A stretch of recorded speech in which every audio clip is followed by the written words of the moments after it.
Welcome to our channel. Today we how to log into Capital One Quicksilver beginner guide step by step clearly.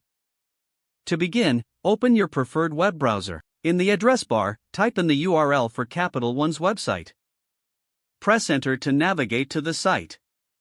Once the home page loads, look for the sign in button located at the top right corner. Click on the sign in button. You will be redirected to the login page. Here, you'll find two fields, one for your username and another for your password. If you already have a Capital One account, enter your username in the first field. Next, type your password into the second field. If you're using a personal device, consider checking the box that says Remember Me to save your login details. Once you've entered the information, click on the blue sign in button. If you entered your details correctly, you will be taken to your account dashboard. If you encounter any issues with your login, look for the Forgot Username or Password link below the login fields. Click that link to start the recovery process. Follow the on-screen instructions to reset your password or recover your username.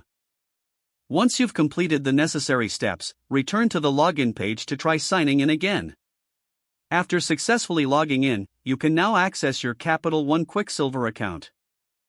If the page does not load, refresh the browser or try again in a private or incognito window. Make sure you are using the correct email address, then retype it carefully to avoid small typos.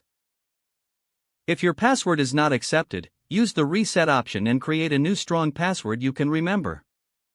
Check your spam folder for verification or security emails, then complete any requested confirmation steps. Enable two-factor authentication if available to improve account security and reduce unauthorized access risk. After signing in, review your profile details so your contact information and settings are accurate and current. If you see an error message, note it down and try again after restarting your device and internet connection.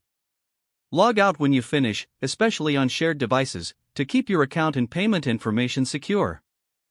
If the page does not load, refresh the browser or try again in a private or incognito window. Make sure you are using the correct email address, then retype it carefully to avoid small typos. If your password is not accepted, use the reset option and create a new strong password you can remember. Don't forget to like this video and subscribe to our channel for more step-by-step tech guides.